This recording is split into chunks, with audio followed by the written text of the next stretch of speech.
Good morning to everybody. First of all, I would like to thank Professor Randall Cohors for his kind invitation to present the work of my group at this conference. We met thanks to ResearchGate, a database of publications in which he discovered that I cited his pioneering work in a review that I had recently published. This review is entitled Bioengineering Tools to Speed Up the Discovery and Preclinical Testing of Vaccines for SARS, Coronavirus 2, and Therapeutic Agents for COVID-19. This review is published on the journal Theranostics, and it's available in open access. So why is there a need to speed up the discovery and preclinical testing of drugs? The development of a radically new pharmaceutical product, either traditional or biological, such as an antibody targeting a SARS coronavirus 2 receptor, is subjected to regulatory approval for use in humans based on 3 steps: in vitro, in vivo, and clinical testing. This is a well-known process that involves, unfortunately, a 99.9% overall failure rate, of which 96.4% is due to failure in the preclinical testing phase. This means that the drug efficacy measured in vitro is almost never confirmed in animals. So the main issue is that the most widespread technology currently used to test therapeutic agents in vitro is obsolete. Often it consists of a two-dimensional polystyrene culture dish in which a single cell population is cultured on the bottom. The drug is to be tested is added to the culture medium, and the expected modulation in specific processes or targets is measured.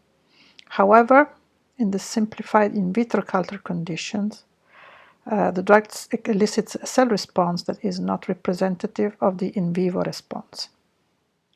So the in vivo response is in fact based on the cell interactions that occur, first of all, in three-dimensional, non-flat environments, and within a heterogeneous cell population, which is never limited to the cell population primarily addressed by the drug, and also under interactions with circulating cells that requires perfused culture. Another very serious issue is the unethical slaughter of lab animals, which more effective in vitro methods would replace, at least in part.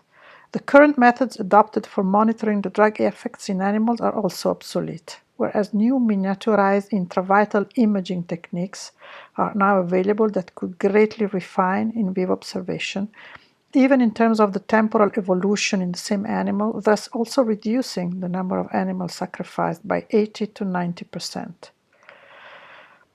So there are many ongoing clinical trials evaluating potential vaccines and treatments for COVID-19, which cannot be accelerated without putting the safety of patients at risk. Instead, my important point here is that both the in vitro and in vivo preclinical phases of drug development could be accelerated with improved modeling tools, such as three-dimensional cell culture models, perfused cell models, and intravital imaging models of viral infection and relevant therapeutics. These improved models are based on live tissue-like constructs and organoids cultured and examined in 3 dimensions with high-resolution imaging. In our review, our aim was to include any advanced study model developed for virology and vaccinology since the SARS coronavirus outbreak in 2003. So we analyzed the literature pertaining to the last 2 decades. We found around 40 papers, 75% of which were published in the last 5 years. So we're speaking today about 3-dimensional culture and perfused culture, and only these 2 issues. Most 3-dimensional culture models consist in modeling respiratory infections diffused in an engineered human pseudo-stratified airway epithelium. In these models, the cellular constructs are based on primary epithelial cells embedded in a matrix of biological origin replicating the basal membrane, and are grown to full differentiation into an organoid with basal cells, secretory cells, and multiciliated cells. Cells are cultured preferably at the air-liquid interface, as you see on the right in the slide, on transval wells or on 3-dimensional scaffolds.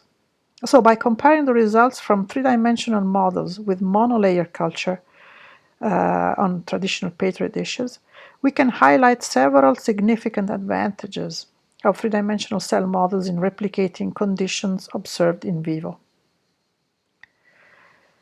First of all, cell morphology, virus penetration, and cell damage can be imaged and are replicated similarly to in vivo in three-dimensional cell and organoid models, unlike in cell monolayers.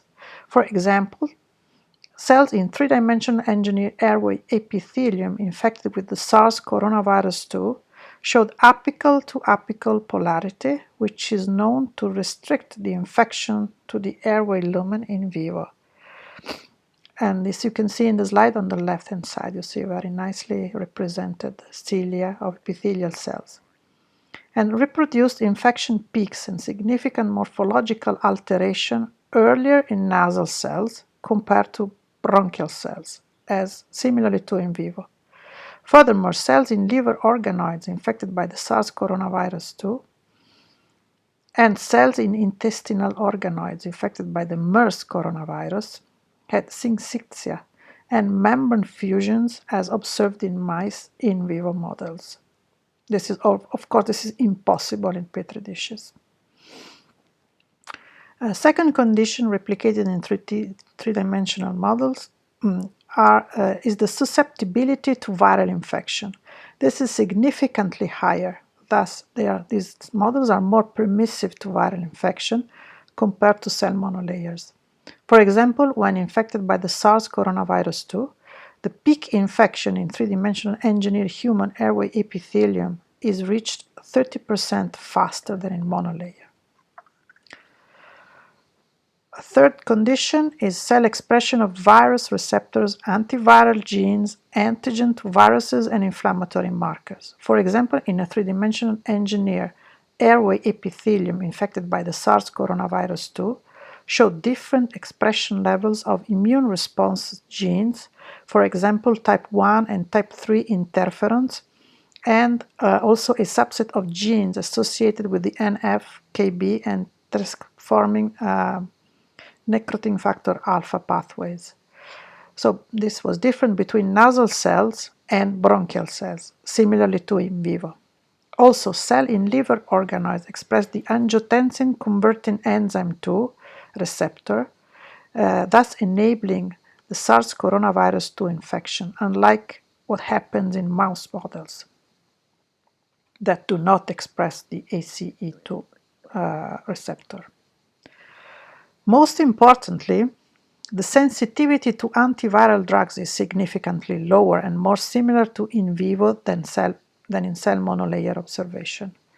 For example, the efficacy of clinical-grade soluble human ACE2 in reducing SARS coronavirus 2 infection in both human capillary organoids and kidney organoids was 1 order of magnitude lower than in monolayers.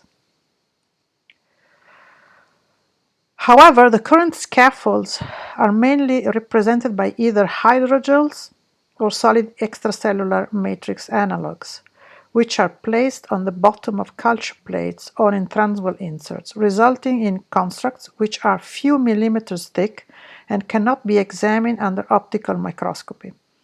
The second problem in current three-dimensional scaffolds is the very limited control over the culture time of some physical and chemical properties known to profoundly affect cell behavior, such as biodegradation with the release of various solutes, and mechanical properties such as stiffness, which influence cell adhesion and migration. To overcome all these limitations, many groups of researchers are developing a miniaturized version of three-dimensional scaffolds by a very cutting-edge fabrication technique called two-photon laser polymerization. Our group has developed an innovative three-dimensional microscaffold called the nichoid, based on this microfabrication technique called two-photon laser polymerization. This scaffold is optically and physically accessible to the cells cultured inside over time and to all the existing biological assays. The nichoid is a miniaturized, rigid, transparent, ultra-precise three-dimensional grid, as you can see in the upper panel here in the slide, fabricated in a biocompatible resin. The scaffold is up to 100 microns thick, thus truly 3D, 3-dimensional for cells, but 100% optically accessible to high-resolution fluorescence diagnostics. It also maintains the phenotype in expansion culture and of stem cells mainly, and could thus provide an effective culture environment to test mechanobiological effects, such as the overexpression of interferon-induced transmembrane proteins that these can rigidify the cell membrane, thus markedly inhibiting viral membrane fusion and entry. It could thus be used for screening candidate antiviral drugs and vaccines based on targeting the coronavirus spike protein. We also observed that the nichoid potentiates the therapeutic efficacy of stem cells expanded inside. This substrate is thus a powerful candidate to maintain the safety and function of expanded mesenchymal stem cells, which this is a new therapy already being tested in clinical trials to treat post-COVID-19 pulmonary fibrosis. Perfused culture allows to mimic the dynamic interaction of cells in space, and not only the three-dimensional organization.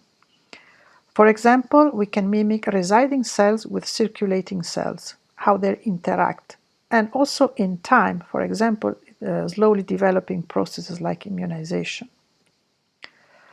In bioreactor culture system, the cellular constructs or organoids are hosted in culture chambers, which are connected to a hydraulic circuit that perfuses the culture medium with a pump, as you can see in the panels above in the slide. The literature reports a pioneering model of SARS coronavirus infection in a three-dimensional bioreactor engineered respiratory epithelium, as shown in the slide, and by the group of Goodwin, and several other more recent models of infection based on different types of viruses. These studies demonstrate several significant advantages of perfused culture in replicating conditions seen in vivo compared to non-perfused culture. First of all, perfusion increases the degree of cellular differentiation.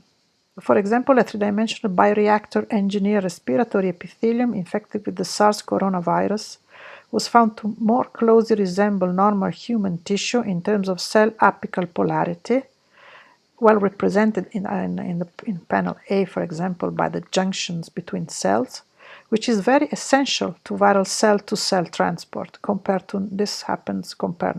This is impossible in non-perfused culture. Secondly, perfusion extends cell viability, cell metabolism, and functional stability. For example, this three-dimensional bioreactor engineered respiratory epithelium remained viable 3 times longer than non-perfused controls. Thirdly, perfusion increases the infection efficiency for longer incubation times. A bioreactor engineered model of a neuronal tissue infected by the varicella zoster virus maintained persistent viral infection for 90 days, which is not possible, no way, with non-perfused culture. Another very important point is that perfusion increases the level and stability of cell marker expression. In a three-dimensional bioreactor engineered respiratory epithelium infected with the SARS coronavirus, the antibody response to the SARS coronavirus specific spike and nucleocapsid glycoproteins was twofold compared to non-perfused culture. So perfused model enable infection studies to be extended even up to several months on stable cell cultures of highly differentiated cells, with a higher infection efficiency and lower multiplicity of infection compared to non-perfused models. This makes it potentially feasible to extend the study of the life cycle and genetic stability of new viruses such as the SARS coronavirus 2 to in vitro systems, despite being derived from minimal doses from patients, and to test sequential antiviral drug treatments. Most importantly, perfused cell models make it feasible to reproduce dynamic interactions between tissue-resident cells and circulating cells, including the response to a pathogen of innate and adaptive immune cells, and thus to extend the testing of vaccines to in vitro models. So with regard to vaccine testing, however, bioreactors that host centimeter-sized three-dimensional scaffolds such as the rotating wall vessel are able to provide tens of millions cells for confirmation assays such as PCR or FACS as required by regulatory agencies. Their technological limitation, however, is that they are too thick to be accessed thoroughly for real-time optical inspection of cell interaction. Microfluidic bioreactors instead are two-dimensional and have micron-sized channels that are also fully inspectable in real time. However, they can host only a few thousand cells, which are difficult to harvest and in any case would be not sufficient for robust confirmation assays. So to overcome all these limitations, our group developed a millifluidic optical accessible bioreactor, the MOAB, which is a compromise between these two categories, the macroscopic and the microscopic bioreactors. The MOAB that you can see in panel C is a chamber microscope slide allowing the culture of purely three-dimensional cell models with dimensions of up to a few millimeters, thus containing several million cells under interstitial perfusion of the culture medium and with the infusion of cells in suspension and the therapeutic agents to be tested.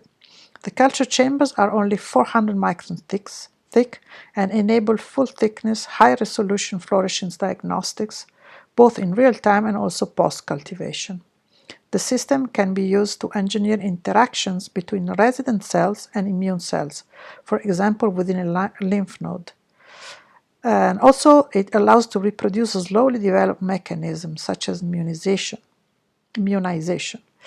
And also it allows to mimic transport between barriers, for example the blood-brain barrier, to assess neurotoxicity of therapeutic agents or vaccines. So this is an example of how you can mimic the interaction between dendritic cells introduced during flow and adhesion to fibroblast reticular cells in a perfused lymph node on a chip. So in conclusion, perfused models enable infection studies to be extended even up to several months, as I said, on stable cell cultures of highly differentiated cells and with a higher infection efficiency compared to non-perfused model. So this makes it potentially feasible to extend the study of the life cycle and genetic stability of new viruses such as the SARS coronavirus 2 to in vitro system. Also to test sequential antiviral drug treatments. Most importantly, these perfused cell models make it feasible to reproduce dynamic interactions between tissue-resident cells and circulating cells, including the response to a pathogen of innate and adaptive immune cells, and thus to extend the testing of vaccines to in vitro models. In conclusion, while seeking solution for COVID-19, three-dimensional and perfused cell models could significantly speed up the in vitro testing of experimental drugs by increasing the efficacy of in vitro testing that significantly would reduce the number of animals used in the following development phases, by the way. I would like to thank all the co-authors of the review, and this consists of my team members, and also Professor Stefana Carelli of University of Milano, who has contributed the pharmacological aspects of the study. I'm also very, very grateful to my funding bodies. My research is mainly funded by the European Research Council under the European Union's Horizon 2020 Research and Innovation Programme, also by the Italian Ministry of University and Research, and by the National Center for the Replacement, Refinement and Reduction of Animals in Research and C3Rs based in UK. And I thank you very much for your kind attention.